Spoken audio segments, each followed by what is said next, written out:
Welcome everyone to Visibly Muslim. I'm joined by Hafsa Lodi today, and I'm just going to share a little bit to start about Hafsa. So Hafsa is an American Muslim journalist who has been covering fashion and culture in the Middle East for more than a decade. She has a BA from Ryerson University, Toronto, and an MA from SOAS in Islamic law. She writes frequently about the intersection of faith, fashion, and feminism, and her work has appeared in The Independent, Refinery 29, Business Insider, Teen Vogue, Vogue Arabia, Stylist, Glamour, The National, Luxury, Mojeh, Grazia Middle East, GQ Middle East, gal-dem, and more. Hafsa's debut non-fiction book, Modesty, A Fashion Paradox, which we're here to talk about today, commissioned and published by the Neem Tree Press, was launched in 2020 at the Emirates Literature Festival. It explores the causes, controversies, and key players of the global modern fashion movement from cultural, religious, political, and feminist lenses. Harper's Bazaar US called it a well-researched and tender portrait of the politics and people behind a movement. So thank you so much for joining us today, Hafsa. Thank you for having me. So how are you today? Good. Good. I want to just start off by asking you how you describe modest fashion. So everybody describes modest fashion differently, men, women, Muslim, not Muslim. But I think from a technical perspective, I've started calling modest fashion any clothing that covers the shoulders often up to the wrists, covers the knees, often up to the ankles, high necklines, loose, non-transparent, and often includes a head covering as well. Okay, so do you find that changes a lot from place to place? Yeah, definitely. Culture plays a big role, religion plays a big role, and also like the looseness, the skinniness of something, it all changes depending on who you're asking. So what inspired you to first start writing about modest fashion? So in 2016, hijabi model Halima Aden started walking on runways at New York Fashion Week. And it was a very shocking, surprising moment to see a hijabi model like on the New York Fashion Week catwalks. And I was a journalist at that time working in Abu Dhabi. And so I wrote a few stories about it, about like, is this kind of a juxtaposition, a hijabi model on a runway, and what does the hijab mean, and is it modest to be a model at the same time? All of these kinds of questions were very new back then, 2016, 2017. So started writing a lot about it then, and wrote different things about hijab and abaya designers and abaya influencing designers in the West. Modest fashion bloggers were blowing up on the scene at that time. And then Archana from Neem Tree Press got in touch with me wanting to write a book on this subject. So I said yes, and then this was born. And yeah, that's kind of the trigger, I would say, was Halima Aden walking runways as a hijabi model. Yeah, that was definitely a moment for all of us. That really was something to remember. So do you think that modest fashion is a contradiction? I think it can be, depending on how you define modesty. If you define modesty as blending in, not standing out, not attracting attention, and you're using fashion as a way to promote yourself on social media, on magazine covers, yeah, there can be some contradictions there. Does that make it bad? Not necessarily. That's like up to your own judgment. But yeah, I think there's some gray areas when it comes to modest fashion. Okay.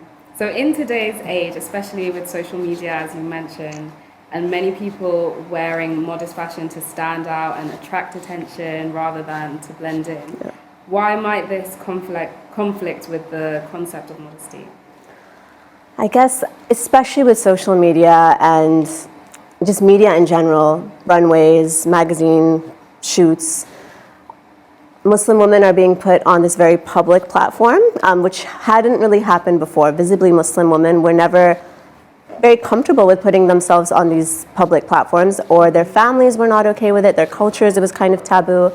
And so yeah, seeing it in your face so often now, it's number one, empowering. It's great to see this happening. But yeah, it also raises some questions about what is modest behavior, who is determining what is modest behavior, and is it just up to the females themselves of embodying the kinds of modesty that they feel comfortable with and what their limits are. So yeah, I think there can be a lot of discussion within this, which is it's really interesting to talk to different women and men and get their perspectives on it. Yeah. Because I suppose it can have different outcomes for the individual themselves. Yeah, They exactly. might feel a certain way putting themselves out there, but then if it inspires other people Exactly, to feel confident. Exactly, and I think that's been one of the biggest positives of the modest fashion movement. It's inspired a lot of young Muslim women to enter the fashion industry, take careers that they never thought were accessible or possible for them, whether that's in front of or behind the camera. Modest fashion has become its own retail niche, and so women who maybe didn't think that the fashion industry had anything to offer them, or women like them, or women with modesty guidelines like them, are seeing new opportunities, whether it's marketing or designing or modeling or the creative campaigning, photography. There's a lot of now room for, not only room, there's a lot of demand for these kinds of careers. Okay, yeah, that's definitely true. So when it comes to luxury fashion labels, so when people are flaunting logos and ornate features that may cover their skin, but it comes at an exorbitant price, how might this sort of clothing be at odds with the inner meaning of modesty? There's a verse in the Quran in Surah Al-Furqan, and it refers to God's servants as those who are walking humbly or treading lightly and humbly on the earth. Don't quote me, but I'm paraphrasing. And so that sometimes contradicts with this idea of wearing head to toe designer wear, and you're not treading lightly. Sometimes you're really stomping around and flaunting it. And so I think there's a lot of interesting, I would say there's a contradiction. There's a juxtaposition there when it comes to the inner values of modesty and not spending in excess, and I think it comes down to intention as well, a lot of it. Are you dressing to flaunt, to show off, to attract attention, or are you dressing, for a more, a more soulful purpose? Yeah, it's a difficult one. I mean, one example, I can just build off on that. I'm writing a story right now related about sneaker culture amongst British Muslims. And one of my questions for one of the sources, he's a photographer named Tawfiq, I'm forgetting his last name, but he did a big photo series on sneaker culture at mosques. So he would take pictures of the people coming to the mosque in thobes and Nike Dunks and Air Jordans, leaving them outside the door, praying and coming back and then wearing those sneakers. And I asked him, is there Nike, these are Air Jordans that are rare and they're not easy to come by, they're not cheap. And I was asking him, is there a contradiction between this and going to the mosque and praying? And he said, even our Prophet wore leather sandals of a specific quality that maybe more poor people couldn't afford. And no, this is just, you're expressing yourself. And I thought it was very interesting for him to point out that. Yeah, that's so true, because it could be a way of thanking Allah as well for the rizq that you have if you're buying within your means. Yeah, but exactly. yeah, I suppose when it's on social media, it might seem like it's unattainable for a lot of people. Yeah. So it's hard to marry the two.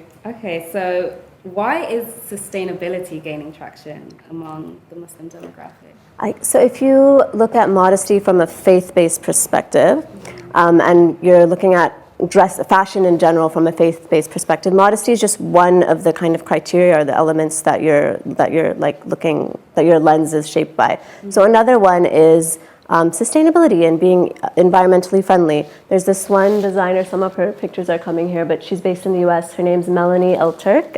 She's the designer of Hot Hijab. And she did a whole eco-friendly, sustainable line, making hijabs out of mushrooms and coffee groundings. And so she said something that was very interesting. She said, we are all custodians of the earth. And so as, Islamically, we are all custodians of the earth. And as a Muslim designer, I need to do my part in taking that forward. And so I thought that's a very interesting way of marrying sustainability with modest wear. So I think sustainability is really, even aside from modest wear as its own, it's not even a niche now, it's a demand that is fueling the fashion industry overall. And it has a lot in common with the modest fashion I guess the purpose is fueling the modest fashion revolution. These kind of more ethical, faith-based concerns. Okay, wonderful. What are your thoughts on the use of Arabic script or even Quranic statements in fashion? Can this help boost a sense of spirituality or piety, do you think? Yeah, I think a lot of women and men who dress modestly are doing so.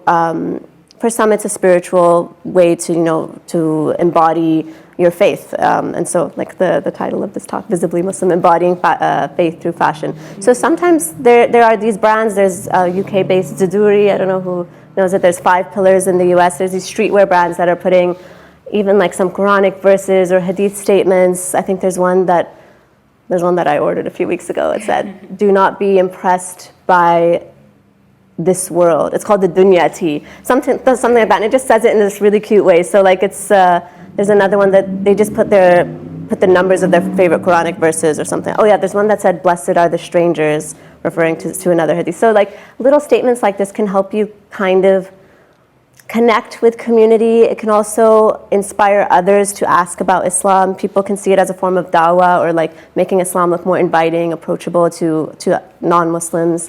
So I think there are a lot of reasons why not only Arabic script and Quranic verses or hoodies that say Alhamdulillah, this is all in fashion, and this is like it's very related to modest fashion in the sense that it says I'm a Muslim, and come ask me about my faith if you want, or connect me with fellow Muslims if you want, and we have something in common. Yeah, it definitely invites conversation. Yeah. I remember when the pandemic started, my friend was like, "Oh, let's get matching Ziduri masks," and it said "Kul khair al asmat," like say good or That's stay so quiet. nice. That's such a good quote for a mask. It's Yeah. a great quote for a mask, yeah. And I remember people like stopping me, being like, "Yes, this is Islam," and it's like it taught me like an Islamic saying as well that I didn't know.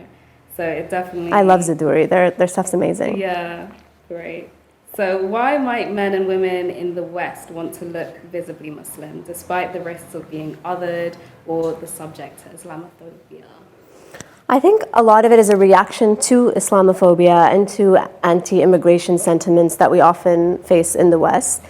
It's kind of a reaction to that, a response to that no, I am a Muslim and I'm visibly Muslim, and what are you going to do about it? And I'm still dressed in this modern, like socially acceptable, fashionable way. I'm still a part of society. I'm still, contributing to this society. I'm not dressed in a way that's alien or othering, or it shouldn't be at least. And I think for many people, it's this it has this political element, dressing as a visibly Muslim person, whether that's men or women. It's I would say it's this political motivation to be proud about your identity, despite the stigmas that are all around us. Do you think that can be taken to another level of it being only a political statement and not kind of with the spiritual element as well? It can be, and there's like a fine line then between like the political reasons for dressing and the spiritual reasons, but for many, politics is spiritual. I mean, standing up against injustice is a very spiritual motivation ingrained in our faith, but it's also it has political implications as well. Thank you. So, when it comes to modest fashion and hijabs, is piety the only driving motivation for women? It'd be interesting to hear from our hijabi sisters too. So I think, piety is one motivation. Just feeling more spiritually connected with your creator can be a motivation. The political angle, like we just spoke, wanting to look visibly Muslim, feel a part of a certain community, culture, and wear that proudly. Also, social pressures can be a motivation to wear it, depending on, cultural pressures as well, family pressures, like those exist too, as much as we don't want to, we want to sweep it under the rug, but those exist too. Legal issues as well in places like Afghanistan now and Iran. Sometimes you wear it because you don't want to get fined, but of course in the West, I think there's definitely, it's often comes down to identity, culture, religion. Those are the main driving factors, and piety. Yeah, definitely. Yeah. I think for me, when I first put on hijab, it was because I just wanted to do so. I felt like I was quite young. I was a child, and I felt like Islam had a lot of rules, but this felt like a step that I could take to kind of remind me of my commitment to the faith. And it was like more of a first step for me. Yeah, I've heard that from a few people I interviewed. Like it's kind of like a reminder, an ever-present reminder on yourself that I am a Muslim and this is how I'm, composing myself, and yeah. Yeah. Would anyone else like to give some opinions on that? The motivations for wearing hijab. We've had a man put his hand up. Yes. Actually, I wanted to say, this is really specific, but only when I get into an Uber with a Muslim driver and I say Salaam Alaikum, I actually think they think I'm taking the mic. Because they'll turn around and look at me and say good morning instead. They won't say it back. But in Ramadan, when I was wearing hijab, because I thought, okay, let me try it, and also a friend and I are trying to do hijab Fridays. We're trying to slowly integrate it, but then you actually get the proper response. So I feel like it makes me, because I do want people to know that I'm Muslim without being overtly, because right now, okay, I have this obsession this Ramadan because of Halsden, of buying Somali clothes because of the Somali shops, but I'm not trying to embody that per se. But I do find it a little bit I actually wanted that salam in a weird way, and because there's just apparently nothing about me that looks Muslim in my Muslim clothes, because what does a Muslim look like? So actually, it's why I want to start wearing it, because I feel, and as well, I feel like it stops me from saying salam, because actually now I feel like people do think I'm being facetious. So now that's kind of why slowly I will try and get into it. That's but yeah, it's really weird to not look Muslim at all. Yeah. I think as someone who struggled with it, on and off, recently, not growing up, I didn't wear it. I agree. You get that the community, suddenly you're immersed in the community, and then right? You get the salams, you get the greetings, which is kind of sad, but visibly you don't know, right? But also as an Islamic energy healer, when you put hijab on, your crown chakra expands. So your direct connection with the Lord is very, very, very deep. So that's another reason why I actually put it on in 2020 when I was learning Islamic energy healing. What was the name of the chakra, sorry? The crown chakra. Crown chakra. Yeah. Could you expand on that? What does that mean exactly? So basically everyone has a rope. You know the rope of Allah? Yeah? So, we're spiritual beings having a human experience, right? So your crown chakra, there's 7. And that is basically connection to the divine. Yani Allah, right? In Arabic we call them lataifs. There's a tradition, there's an ancient tradition that's been passed down, and the Sufis know. And so it's purple. It's signified by the colour purple. And it is just over here. But what I learned is that, and you'll have non-Muslims talking about this as well, covering your head, and it actually expands, you can measure it. Yeah, you can get an aura camera reading as well to see it. But anyway, I don't want to. But that's, the hijab, it's actually pretty amazing, but it's something that some people struggle with, or some people think, okay, for now, obviously your Rabb accepts you as you are, right? That's just another step towards him that you took, as your first step. Some people take it as their intermediate or last step. But we're all on the path. Wow, very interesting, Yeah. very interesting. I don't know if you picked up any of that at home, but very interesting stuff. I feel like a lot of different cultures have some kind of connection to the head as a spiritual thing. I know in Yoruba culture and Rastafarian culture it's very big. Maria Idrisi, the model on the cover of the book, she did, I think on World Hijab Day, which is February, if you go to her Instagram, she did a video, and she kind of alludes to this a little bit in the video, but about the different cultures and the spiritual benefits of covering your hair. Yeah. Very interesting. How can dressing modestly help some people form a sense of community, kinship, and sisterhood? I think exactly what you guys just described. Like when you're visibly Muslim, other Muslims maybe are quicker to welcome you into the fold, or you're part of that right away. Whereas if you're not, it takes some, are you Muslim? Okay, what kind of Muslim? Are you practicing? Are you not practicing? I mean, I hate those terms, but there's all those kinds of different levels of Muslimness. Whereas if you are visibly Muslim, you're automatically in. Yeah, definitely. So in what ways can fashion, be it on yourself or on others, provide spiritual tests for us? So this is something that I've been maybe struggling a bit since the publication of my book. I mean, I used this was like a really fun research project for me. But then afterwards, and moving on from that, and speaking about modest fashion and women's bodies so often, it sometimes feels like counterproductive, sometimes feels like part of my motivation to talk about modest fashion, to write this book, was to dispel these myths about Muslim women being oppressed, and that you can't judge a woman by what she's wearing.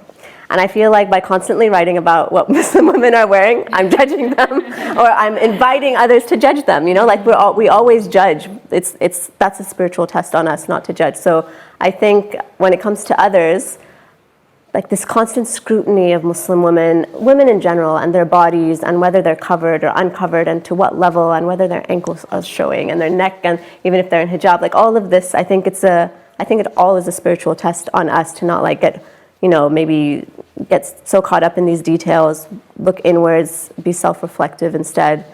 And for ourselves, it goes back to that, that kind of consumption and the materialism, and who are we dressing for? I think that can be a spiritual test. Look at our intention when we're getting dressed. A lot of people say, women don't dress for men, they dress for other women. But is that a good thing either?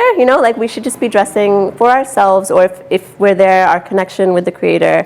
So I think fashion can provide a lot of tests for us, whether it's on other women or men, or whether it's on us. And I think it mostly has to do with judging others.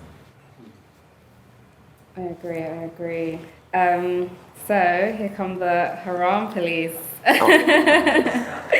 So what role do they play? Those people who often tear apart women's appearances through nasty social media comments. How does this negative side of modest fashion detract from its spiritual intentions, and kind of focus on women's body and their clothing be counterintuitive? Yeah, so definitely, speaking of judging, I mean, there's the haram police. You see them on the streets, you see them on your social media feeds, they slide into your DMs. I mean, they're everywhere. They're in your family, they're in your schools. And I think this is the ugly side of modest fashion. And especially for women who are on public platforms and these modest fashion bloggers who are kind of putting themselves out there publicly, it invites this kind of public response, which shouldn't be the case. You get a lot of positive comments and everything, but you also get these negative, see you in hell, sister. I mean, I've seen so many thankfully not on mine, but on other people's social media. I mean, when a woman takes off her hijab, we see it the most. If she stops veiling for any specific personal reason or anything, we see a lot of Muslims feel entitled to give their opinion, their judgments, their very un-Islamic remarks. And so I think that really shows the ugly side. It's often on social media. There are these faceless ghosts on the internet, really. So there's no accountability, but it's really sad, and it shows like a disease in our ummah. Yeah, I think it's definitely a disease in society, but in the ummah as well, that people have so much confidence when they're behind a keyboard, behind a screen. Why are women's bodies and the concealing of them always such a divisive topic? I think it comes down to control and power dynamics, and patriarchy, of course. Women have historically just been one of these easy demographics to subdue, which is not the case so much anymore. We're rising above that. But I think women have been a symbol of control, like controlling women, or a lack of control over women, and that means rebellion. So I think it's just been easy for men in power to use women as this symbol of control. Mm-hmm. Yeah, okay. So who's making the rules or calling the shots when it comes to the dress codes of Muslim women? Yeah, so historically, men in power. So if you look at, look at the governments of, for instance, Afghanistan and Iran, which are the extreme cases in our world right now, where women are being forced to cover up. Then on the other spectrum, look at France, where women are being forced to de-veil. Again, government, men in the government mainly. Also women who are subscribing to patriarchy. So it's not just men who are the patriarchy problem. Like athletic institutions, there are women, female hijabi basketball players. There's some coming in the video. Football players who haven't been able to compete professionally because of their hijabs, because of these ancient, archaic sporting regulations about uniforms. Fashion designers have typically been male in the West. Like think of the big names: Michael Kors, Karl Lagerfeld, Zac Posen, Tom Ford. They're all men. The kind of dictating what they want women to look like.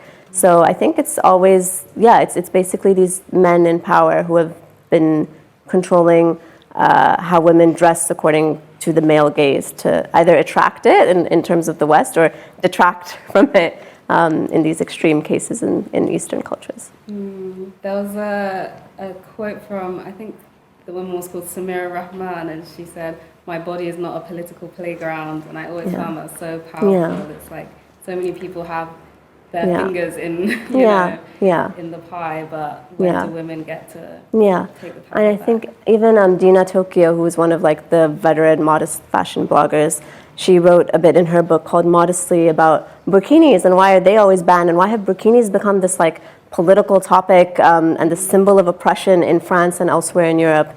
She was saying, it's crazy that, I think the quote was, packing swimwear for a holiday has never been so political. And it's so true. I mean, burkinis are just a way for some Muslim women to enjoy pools and beaches publicly while adhering to their modesty guidelines. And there's so many political discussions around burkinis. How does the politicization of Muslim women's bodies impact women's decisions to dress modestly or not in Europe? So for some, like I had said before, like it can be a reaction against Islamophobia, a reaction to prove these things wrong, a reaction to like look visibly Muslim and stand for it, and like part of this kind of activist embodiment. So that's one way people will want to dress modestly to kind of fight against this Islamophobic narrative. And then it can go the other way as well. People are scared to look visibly Muslim, so they may not dress modestly, or they may not, it can be like a target on their backs for some people. Especially, I mean, in France, I can't remember when, I think it was last year or the year before, they passed that law, or they proposed a law that under 18-year-olds, so minors couldn't wear hijab. So a lot of the French Muslim youth started doing this, like wearing their hoodies and saying, "You can't take my hoodie off." So I think that can be a really cool example of getting around the rules. But it's sad that these rules exist. It is. How do you think the COVID-19 pandemic brought to light some of the hypocrisies and prejudices around Western governments and societies regarding Muslim women? Yeah, it really did, and this all happened after the launch of my book, so we couldn't include it in. But niqabs. I mean, niqabs were seen as this really alienating, othered, foreign symbol. And suddenly, like, everyone's wearing face masks and it's okay. It's the same exact, like, footage of fabric. It's, what's crazy is, like, back to France. France had their prohibition of, forgetting the name of the act, but you're not allowed to cover your face with a niqab in France. You get fined 150 euros. Then when the pandemic happened, there were some places where you had to wear a face mask, but if you wore a niqab, you would still get fined.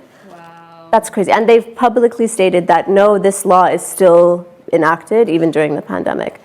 Switzerland also passed their anti-niqab ruling, or announced they were upholding it, even during the pandemic. Kanye West at Paris Fashion Week was wearing a balaclava, the thing that only shows your eyes. He didn't get fined, but a woman wearing a niqab will get fined. It's ridiculous. I feel like in Europe, this country is probably one of the best for Muslim women's dress, to have our freedom, but our Prime Minister was still calling us bank robbers and letterboxes. So it's definitely not accepted and not liked in Europe. Can modesty be oppressive, do you think? Yes, modesty can be oppressive when it is enforced. Okay. Yeah. And then can it also be empowering? Yes, modesty can be empowering when it is chosen out of one's freedom to dress how they want to. Okay, so do you think one rules over the other? No, I think each context is different, and whoever is dictating what modesty is, it's all subjective. It's all subjective. So in your modesty journey, have you found it to be oppressive? Have you found it to be empowering? So my 13-year-old self would probably say, you know what, I never had a big issue with my modest dress code as a child and as a teenager. I had some moments of rebellion here and there, but it was never very strictly enforced or never with like punishment. And when I became a woman, I thought that's a weird thing to say. I mean, when I reached my late teens, when I moved out of the house and was independent on my own terms, I chose modesty myself, and in some cases started dressing more modestly than my parents had required me to. So I chose modesty out of my own kind of free will, and in that way it's been very empowering. Wonderful. I'd like to open up to the floor. Has anyone got any questions for Hafsa they'd like to ask? Yes. Should we take Sana? Yeah, I just wanted to know a little bit about, just because you've mentioned it, and if you don't mind, your cultural background. Yeah. Because, that plays a part in everyone's kind of shaping and their journey of modesty. Yes, I'm Pakistani by origin. My culture is Pakistani, but I was born and raised in the US, and my parents were also raised out of Pakistan. American Pakistani, but also lived the past 17 years in the UAE. Do you have a question? Yeah, I have two. My first one is, my hijab journey has been quite topsy-turvy. So I wore it and then I took it off and then I put it back on again. And that was something that I never thought I would struggle with hijab. And I think many motivations and many reasons, but part of it was trying to outrun the male gaze. And I think I'm quite pessimistic, but my question is, how empowering do you think it is for visibly Muslim women to navigate these spaces, fashion industry, beauty industry, like you said, that are dictated by white men, like Carla, Phil Leather, and Marc Jacobs, how empowering do you think these spaces are to be in these industries, whilst navigating within a system that absolutely adheres to the male gaze, in my opinion? I just wondered what your thoughts were on that. Yeah, it's a struggle. It definitely still adheres to the male gaze. The whole industry, the fashion industry, is still, it's still very much it used to be sex sells. I think we're moving away from that a bit. I think the more women, not only Muslim women, I think the more women who enter the fashion industry, the more comfort is taking a central role in fashion. And we're seeing that in fashion trends. We're seeing that in, loose, oversized, gender neutral clothing, also unisex clothing. Modest fashion has also been popular among non-Muslims because of the comfort aspect. So I think with more women entering the fashion industry and getting into those places, those higher up positions, and women basically dictating what, making fashion that fellow women want to wear, I think the more that happens, the more space Muslim women and visibly Muslim women will have to play around. But it is a constant struggle, and I think fashion brands need to not only hire Muslim women, but work with them at the same level, recruit them as consultants and stylists, so that they're being the trailblazing taste makers and showing what, this is what fashion should look like, not just sew this or make this or produce this campaign. So I think it takes baby steps. I think we're still in there, but we're in there. We've seen a improvement in the last 10 years. Even from a model's point of view, historically, models at runway shows are changing in full display, they're naked and backstage basically. But now with modest models and these more diverse models, Maria, the cover girl of the book, was telling me this, that even white non-Muslim models have said, oh, now we have kind of room to navigate our contracts, and we can say, oh no, we want a private changing area. So I think that's a huge thing. That's a huge step forward for the fashion industry. Thank you. And my second question, I'm keen to like get your book after, but I wonder if you have addressed or like have had any conversations about I guess like intersectional identity, so like being Muslim and being black and navigating those spaces. And I was listening to a podcast the other day where the Vogue editor-in-chief was someone who was a black Ghanaian man. I think he stepped down, and he said that for a really long time Vogue were like, well, like women of colour, specifically black women, just don't sell. And I wondered what, like have any like, again, like visibly black Muslim women spoken to you, or I guess like marginalised identities that necessarily aren't believed to like sell well, and what come out of those? Yeah, definitely. I think first of all, there's like black Muslim women have been the backbone of modest fashion, and they're not often given that credit. The biggest hijabi models right now they're black women, Somali, and like Halima and Maria Idrisi, Ikram Abdi Umar, they're all black women, and nobody really talks about that enough. And in terms of, there is this, when you think of modest fashion, there's this Leah Vernon, I'll tell you when she comes up. She's a plus-sized modest fashion hijabi Muslim revert, I believe, living in America. She's an author as well. She wrote a book called Unashamed, Musings of a Fat Black Muslim. It's a great read if you want to read it.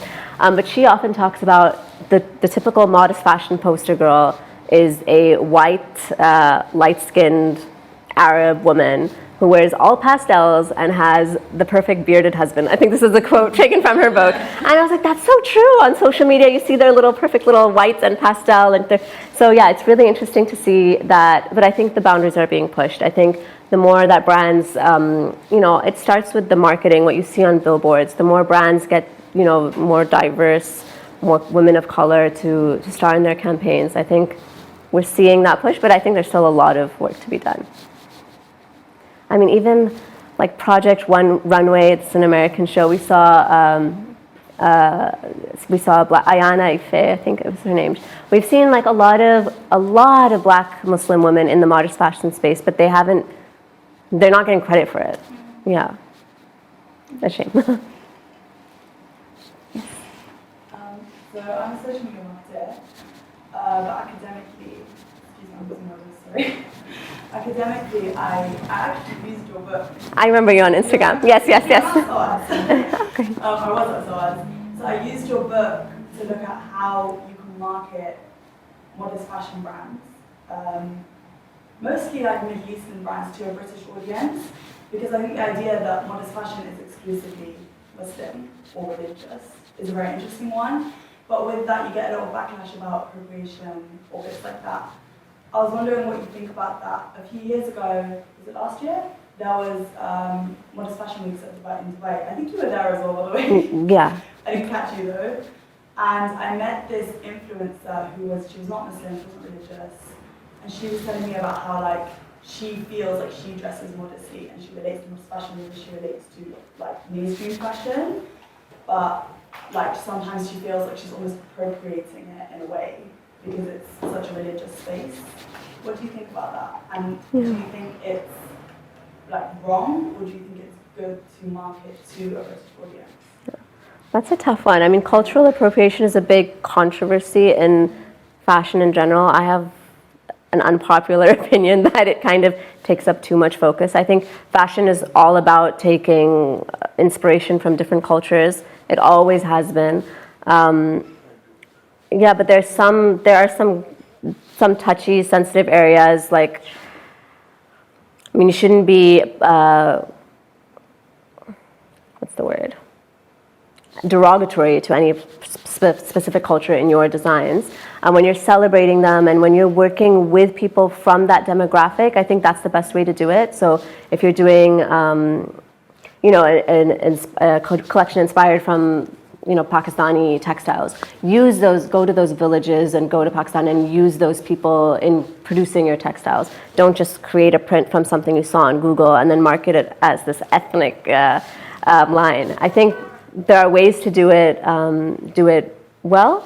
I think that's sad that she feels that she can't dress modestly because she thinks she might be like buying into cultural appropriation. I think like religions have no ownership over modesty. I mean, that's crazy. And also Islam has no ownership of it. It's deeply rooted in Judaism and Christianity and in the Abrahamic faiths in general, in different Eastern cultures and Western cultures. This country, the Victorian era, I mean, modesty is nobody has ownership over modesty. So I think what's happened is that Muslims have become the face of modest fashion in recent years. Hijabi women specifically have become the face of modest fashion in the past few years, so that these other cultures that have helped shape this sector, like Orthodox Jews, for instance, in New York, have really shaped the modest fashion scene. They're getting kind of forgotten, but they also have really helped push modest fashion to where it is today. So, yeah, I mean, nobody can own modesty. Yeah, I would ask, because I've always been into fashion since I was young, and specifically modest fashion, and then I realised growing up it became a bit of an obsession. And I'm not going to lie, what I see nowadays on social media and everything, whether you wear hijab or you don't, it's too like looks obsessed, I feel like, and it kind of threw me off to the extent where I'm trying to like myself leave the house. Like it was before, it was crazy, like I wouldn't be able to leave the house until I found like the perfect outfit, and it became too much. And yes, a lot of people would compliment on my outfits and stuff, but it took too much time. For me, that kind of, it doesn't go with like the faith and how we're supposed to be simple and dress simply and like not be so, you know, like you said before, like not dressing luxury brands and not really show off. And it became a form of like, I feel like showing off. And from what I see, that's why I'm just wondering, do you think fashion, we become too obsessed as women? Can we not show other things that we do instead of just wearing like beautiful clothes? Because a lot of people do that. Like, Yeah. we must have other skill set apart from like makeup and, you know, like, yeah, the way we dress. So I'm just wondering if there's a way we can become, I don't know.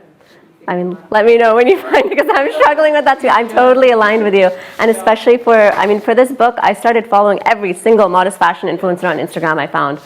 Oh my God, I was following about 5,000 of them. And then I started opening Instagram and I just see, it took away the spirituality for me, because I was seeing these not only beautifully made up, caked faces, but also like face-tuned and like really edited and really fake and really highly stylized. And I don't want to judge women, but this isn't the modesty that speaks to me. You know, this isn't what I want to become my benchmark of. You know, I don't want to. Dressing modestly should take less effort. It shouldn't take more effort to put more makeup on. And there's this book called The Beauty Suit: How My Year of Religious Modesty Made Me a Feminist. I might have some of the words wrong, but The Beauty Suit by Lauren Shields. And so this is a woman, an American woman, I believe, who took on modest dressing as like a experiment. And she found that instead of buying more clothes to fit this modest wardrobe, no, she should just like scale back. And you know, it's kind of like what you're saying. It's about scaling back instead of piling on. And she stopped wearing so much makeup to fit in with this glamorous, modest fashion crowd, because she felt that, no, wait, isn't modesty supposed to be, you know, more about just being simple and elegant through that simplicity? So yeah, no, in a way I feel like we're just making more, producing more, buying more. Like, when does it end? Yeah. You know, it's like me as well, because I've been on a journey of buying just more ethically and sustainably. Like, honestly, I used to buy so much. When I mean I've cut down, like, I probably buy 5 things a year, if even that. No, because I just, and I've reused everything I own, because I literally, before I used to buy stuff all the time. When I mean I was obsessed, it became an obsession, and it's like, just, really, it's a whole way of life, like the way, and it's hard because we live in the city as well. I think this is why a lot of the time, you know, my soul wants to retreat to nature and just be by myself with nature, because then you don't look at these superficial things, aspects, and you just start to look at, you know, the inwardness and just really contemplate with you and like your creator. yeah, it's this like marriage of the social media promotion of consumption, and also the accessibility of fast fashion. Shein, ASOS isn't as bad, but it's this everything. We see something on an influencer, we can order it within the next 10 seconds and have it on our doorstep next week. And we can get, I really admire you for only buying 5 things a year. I hope I get to that. I've been doing it for like 3 years now. Oh, wow. But like, I'm trying to be very intentional, like, in that Yes. sense, like, unless I really love it, then I won't buy it. Yeah. No, so you're on that journey to, Right. yeah. Should we take Sina and then circle back this side? My question's really brief, but it's just to hop on what I actually don't know. For those. What you were saying. That do you think that this is a discussion that's happening within the modest fashion space? Because I agree, in some ways, while like modest fashion has grown and there are many more options for women to dress modestly and deeply, it feels as though people who did dress modestly to escape like beauty pressure, westernized gaze, and that pressure has just carried along into this new space, and now women feel as though they have to dress modestly and fashionably and beautifully, etc. Yeah. Do you think that that's a discussion that's not now? I think it's a discussion that we should start having. We can have, they start in small circles like this and then they get bigger. I have a friend who recently started hijab, and she had said to me that now I have to spend more effort on my makeup because like my face is the only thing showing, so now I have to put more effort into and I found that like so interesting, like, oh my God, you're starting hijab to detract from that kind of pressure and, be more modest in one way, but then in another way, you're having to spend more time on your appearance. And this is the pressure that we're getting from social media and from other people we see. So, yeah, it's a challenge. Yeah, I think more of a comment, like adding to Firdausa's comment as well. And, I think, like, to me, modest fashion can either be that struggle, you're seeing cycles repeat, but for some, it's a bit of a release, that intersectionality of scripts, like kind of, being able to express yourself, but within the confines of, the theme that you've chosen, right? Now, and you touched on it, now with like the circular economy, sustainable fashion, and Firdaus was saying that she specifically goes for this. It's something that we as Muslim women should have been doing anyway, right? I mean, capsule wardrobe, been around for a while, the concept. But also, like, not producing more, right? Because we are custodians of the earth. And it's like it goes through every sphere of life. It's not just fashion. I mean, like the meat that we eat. It's halal, it says halal, or is it tayyib? Like, do you know the difference? Like, it starts like, if we're on the path, it starts just, all you need are just basic principles that you can apply everywhere. So like, at the kind of modest fashion thing, yes, there's going to be an extreme, and there is, of consumerism. And, beautification, because that's one of our spiritual, the male gaze is their spiritual challenge, and for us is beautification, or to want to be appreciated is one of our spiritual challenges, right? So take this and hold space for yourself and for others. Demand that sustainability, demand where is this coming from, this fabric? Is it covering me? If not, people an email to the designers, one day they'll pick it up because where their money, right? So just a comment. Did you have a question? Yeah, I was spoken a lot. You go first. I actually became aware of your work, Hafsa, by Got You Covered Oh, yeah. with Aidan Kent, which for anyone who doesn't know is a Jewish woman who has a really brilliant podcast about the intersections of modesty between different faiths and individuals.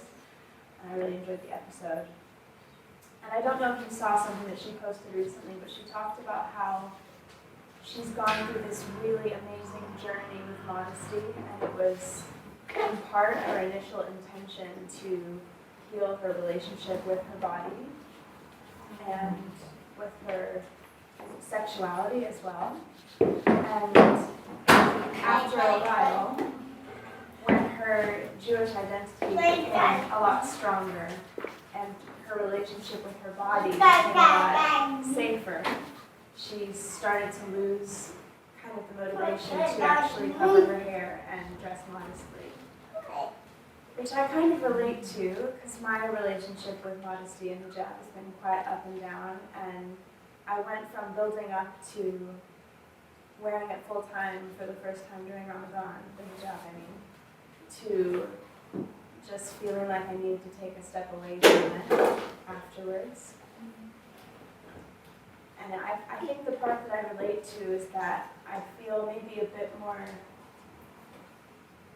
confident in my Muslim identity now, but also not.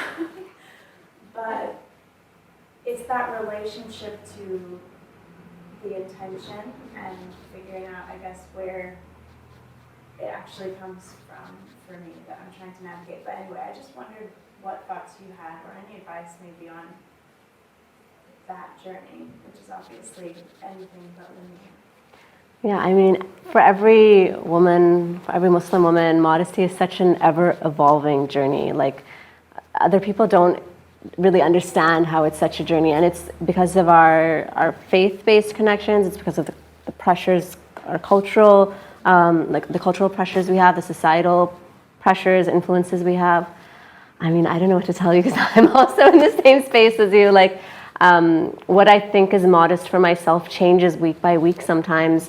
It changes depending on the setting I'm in, the country I'm in, who I'm with, whether I'm with my family or whether I'm with a certain group of friends or a different certain group of friends. And it's something I'm constantly struggling with as well. And I think, Aiden's, her podcast is amazing, and it's really interesting to see all the interfaith connection with Modesty. And yeah, she's a Jewish woman, but she's so in tuned, and a lot of her struggles are, I mean, she'll be posting funny TikToks one day and then the next day get really deep into something, and she's a great person to follow. But yeah, I don't know what to tell you. Can I ask you a follow-up question? Yeah, sure. Do you think it's more productive or more beneficial to your spirituality to just go with the whims of what you start defining as mod? You said it changes week by week, it does for me too. Or do you think it's more beneficial to set yourself like a structure and a goal and a plan, and to try and adhere to that even when you feel something really deep inside you is? So for me personally, the first option that you gave, following what your heart tells you and like what your frame of conscience tells you, because you don't want to. I mean, I think every woman will have different advice for you. It's something we all struggle with. But for me personally, setting a sort of structure, it can be hard to then keep up to that structure, and then your intentions for sticking with that structure can be either, because your heart is in it, but because I set the structure, so I have to do it, and what will other people think if I stray from the structure? And I think dressing because of what other people might think is not spiritually beneficial, in my opinion. You have to be confident and comfortable yourself in your heart. That's my advice. Just a little hybrid kind of comment. There's like, you have to watch our hearts, right? Because the one thing that we're meant to do while we're here is like the jihad and nafs, right? So there's going to be situations like myself, because I've had a very non-linear journey. Actually, it was pretty linear up until 2020, because I was just like, nah, hijab's not for me. It's just not for me. It's just, I'm never going to do it, ever. And then something happened in 2020. And I was just like, oh my God, like all my life, the best thing about me that I perceived was my hair, right? And I was like, Yara, my hair, for you, right? But now I'm back. So it's like, listen to your heart, but make sure you're doing some sort of spiritual practice. Whether that's, I mean, it could be like daily prayers, or it could be just salawats. They're really important. They're really important. And you can sing them. They're kind of fun. They're fun, right? And just kind of saying Allah's name, remembering, right? Like if you're not at your 5-day prayers, because let's just, that's a struggle as well for some, right? So as long as you keep up a spiritual practice, you know that your heart is being polished, right? Yeah? Then you listen to those little messages from your heart. But just remember that some of those messages are not going to be from your heart, they're going to be from the ego. And the ego is a very sophisticated thing. Very sophisticated. And then after you work on the ego, there's a spiritual ego as well. There's some hijabis put their hijab on and they think, I've got my hijab on. He loves me, maybe not you. So there's like this, you see it from both sides of the fence. Because kibber, or the spiritual ego, is a real thing. So as like you, Hafsa, there are certain times where I'm like, okay, I'm putting the hijab on, right? And then some places, I don't want to. I don't feel like it. But you know what? I used to beat myself up about it. That's counterproductive. That's counterintuitive, to beating yourself up. As long as you're like, right, today's a hard one. I need your help. Khalas, that's it. Nothing more. Self-love. And then it is what it is. Very great answer. I guess to take it a little bit away from faith, what I would say is to Western women and non-Muslim women who want to dress modestly is, I think that actually modesty, however you define it, is incredibly empowering, certainly in business. Me as a woman, I'm going to take a woman who's dressed smartly and modestly, probably a little bit more seriously potentially. So if you think of boardrooms, if you think of governments, and you think of all the women who are, from Merkel to Arden to all of these are really, really successful women, most of them just automatically end up dressing modestly. I don't think it's a deliberate. I don't think they've gone out of their way to dress modestly. It just has come naturally. So I think that there's probably, I personally think you probably have to go out of your way to dress immodestly, actually. I think that our innate sense is to dress modestly, unless there is a lot of peer pressure to do otherwise.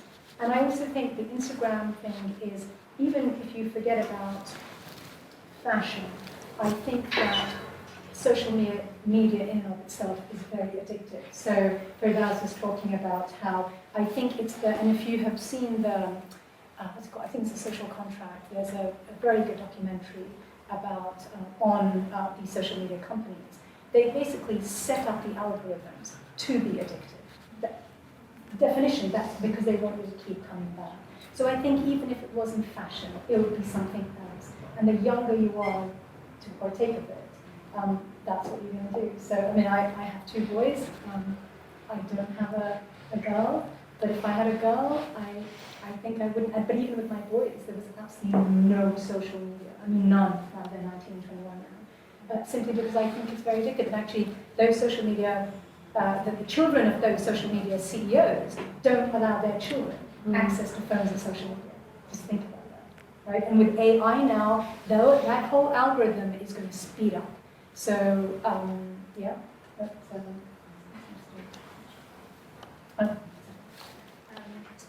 Yeah, I just wanted to say also, as like in my journey back to hijab, it was, first of all, it was a real struggle because I don't know, but within the 3 years that I wasn't wearing it, the standards just zoomed up. I remember coming, when I made the intention to come back, exactly those things that everyone was saying in the room about, I have to start wearing makeup, I need to start just dressing 10 out of 10 because the standard was so high.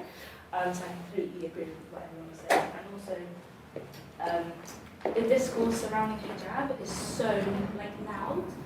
There are hundreds and thousands of opinions flying around, whether that's on the internet or in your community or your culture, and it was really hard for me to find some sense of truth or grounding. I literally kept me up at night because I didn't know what I wanted to do. So I would say what helped me was honestly doing a lot of journaling and really being honest with myself. And what you said about like the naps. Like that was I really had to kind of like come to terms with my ego, and like it won't be that for some people, but for me essentially it was.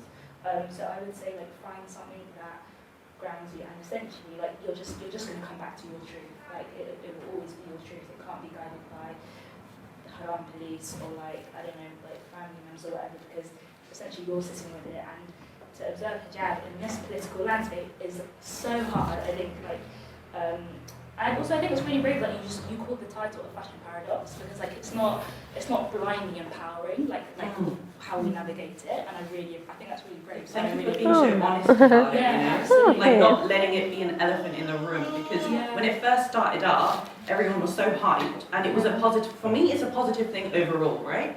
But like thank you for being honest about it, because it can be a paradox, but it all comes down to it's massaging your ego. That's what it is. And sorry, my question is, how suspicious are you of brands that essentially are like marketing to like marginalised communities and being like, I can only think of like Levi jeans. I actually don't know if they've ever had like a campaign with a hijab on. It's in here, yeah. I saw it a few minutes ago. But like, it's very much like, we'll accept you, even like society doesn't, like you're part of us, and then it's like, I don't know, next to like other marginalised groups. And how suspicious are you of these companies? Because essentially like we don't live in that world, and it's marketing to a group that like aren't marginalised, and essentially saying like come find, you know, I don't know, refuge in us or our products. And I just want to know like how pessimistic are you? Yeah.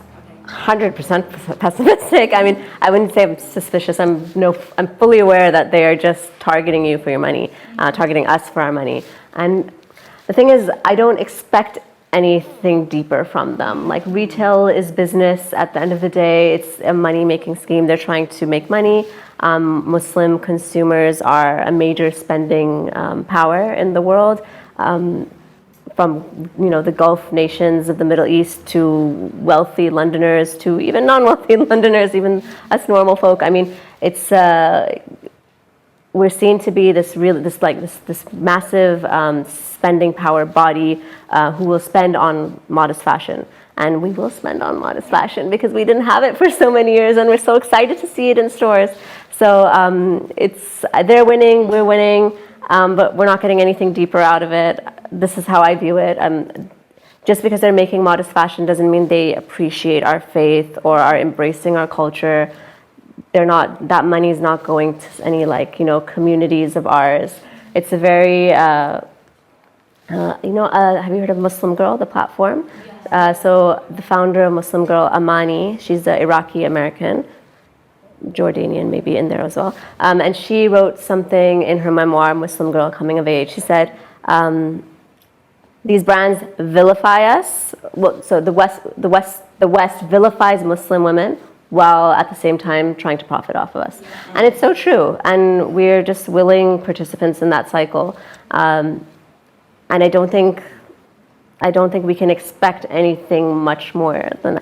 Call me pessimistic, but I'm very suspicious of it. But I'm still a consumer in that kind of cycle. Like knowingly. Yeah. Yeah, because we're like a demographic, a market to be tapped into, right? Yeah. That's why people rise, do our thing. It's also, a lot of these brands, H&M, COS. No, H&M does it here. Michael Kors, Carolina Herrera, they do their Ramadan and Eid campaigns in the Middle East only, where the money is. Those Ramadan and limited edition Eid capsules aren't available here, where there's more of a need for modest fashion from these brands. In the Middle East, we have it already everywhere. The need is here, but they're pushing it there because that's where the money is perceived to be at. So it's very clear they're just targeting pockets.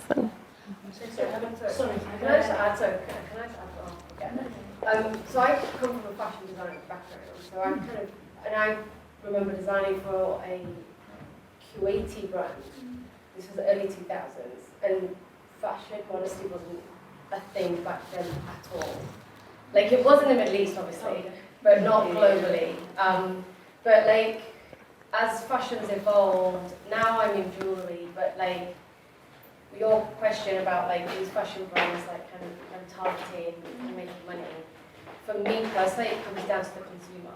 As an individual, and you asking the right questions of like where you're shopping, and choosing a brand, and then questioning that brand, like what is their core values and morals of that brand, and if it aligns with the Islam or like the faith or like the modesty, then I would like say yeah, go for it. But then I think that's where the power is for me. It's down to the individual consumer and questioning where you're buying from and questioning the brand themselves, like emailing them, for example. I don't know, like doing the research that you need to do or ask the questions that you need to ask. But that's like, I think for me that's what I've been learning even just me as a consumer as well. But that's also like in the jewelry industry as well. I design and make, so if I was to buy a stone from a gem dealer, I'd be like, where did you dig that stone from, right? So it's the same questions as a fashion consumer. What brands are you buying from? What are their values? What are their morals? Do they actually care about the Muslim community? Or what are they doing to show that within their brand? So I think that's where the power is. I've been telling my daughter exactly what you're saying. Yeah. Actually, we need to question where we buy our stuff from. Just keep because, questioning, because young people look for cheap stuff. Yeah. So, and unfortunately, the places that have high malls are expensive as well. Yeah. But I always say to my daughter, if you want to get something decent, pay a little bit more. Yeah. Maybe you don't need to buy a lot of items, and you get one item that worth more, but it will stay with you because it's a good product. It's made with high ethical, and you know about it.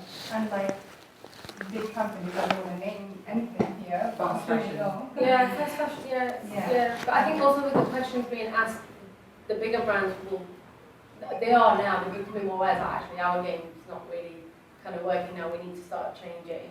So obviously they're probably just tokenizing it and just doing it just on the surface level, but the more consumers ask questions, the more it will change, I think. So I think that's kind of my take on that. I just want to ask, I don't know, do you feel like the more you buy and give into consumerism, the more you feel empty? Like, because that's a question for everyone. For me, for sure. Yeah. When I open my closet and it's like, it's a struggle to close it and I can't think of what I'm going to wear because there's so many options, I feel sick. Like I feel like I need to detox and cleanse, and this is not what modesty is about. This is not what being a Muslim is about. This is excess. So yeah, for me, yeah. Marie Kondo. Yeah. We've got a question here. Maybe we just have one more question, then we can take a break, have tea, and then have Sylvie Saleh come back and signing.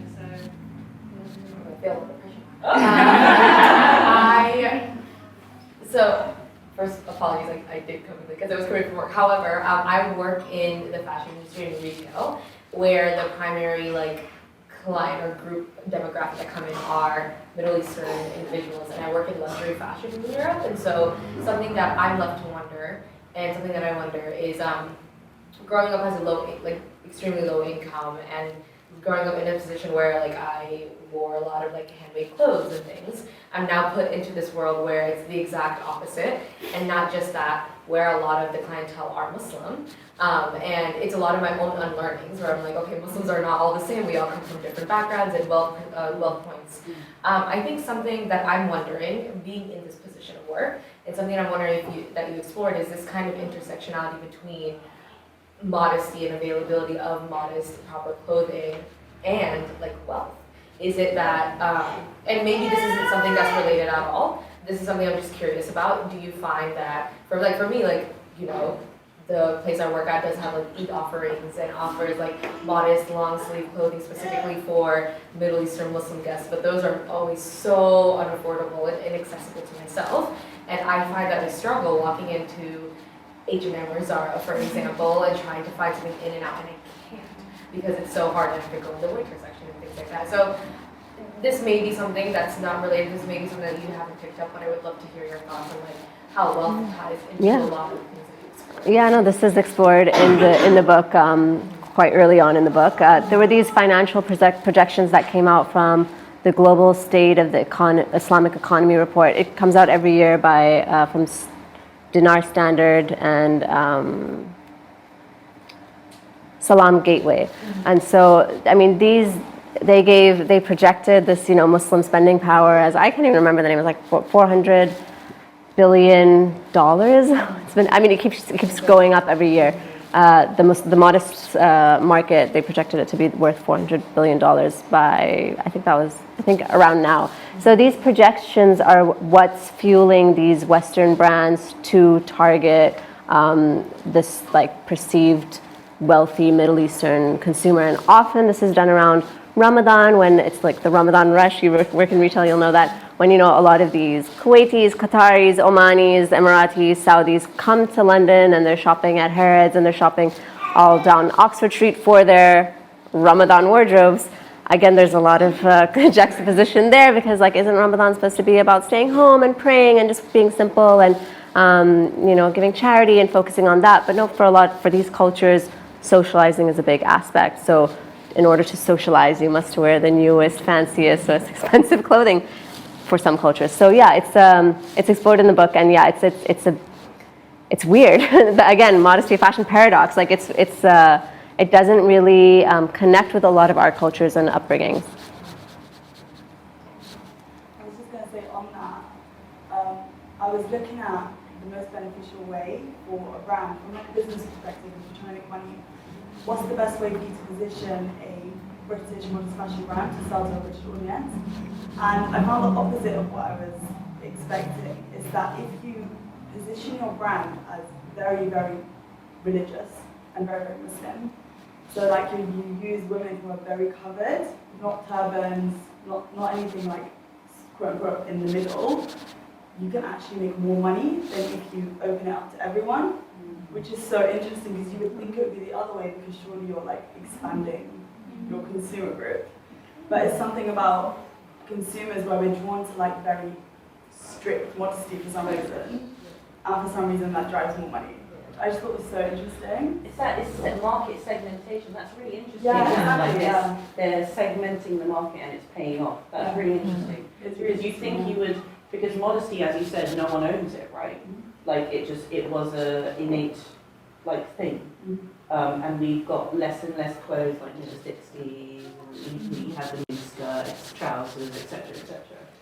But that's interesting that just kind of that market segmentation thing is working out for you. Yeah, you're right. It's because like, if you're not targeting someone specific, you're trying to, like, modesty is for everyone. Yeah. But when, it's almost sad, because when brands switch it up and they start bringing in models who aren't wearing a headscarf, sometimes they actually get less from that. That's sad. Or when they use, the other one is when they use like, so if you're looking at social media, which is what I focus on, when a post uses Islamic symbolism, or like hadith or Quran or something like that, it performs way better than if it's using someone who's not wearing hijab or who's like not wearing super strict hijab. Girl with a niqab will perform way better on social media. Yeah, which I know shocks me as well. In fact, it caused me a headache in my research because it was the opposite of what I wanted. But it will perform way better than a girl who's wearing like a turban. Yeah, which is crazy, yeah. Maybe it's representation of quality, and in the sense that you don't have to think that the clothes are going to be modest or not. So if you're looking for an A-line dress or whatever, and you see somebody in hijab, you know that you're going to find those dresses and those clothes. Probably, what you're associating. Probably something influential. Yeah. That's so interesting. This is for your thesis, right? Is it done? It's all done. Can I have a copy? I would love to read it. Okay, thank you. Amazing. Such interesting discussions. Thank you so much, Hafsa. Thank you. Thank you for all of the really enriching contributions. Thank you. Thank you. Thank you everyone for coming, and everyone at home as well. We're going to wrap up now. Thank you.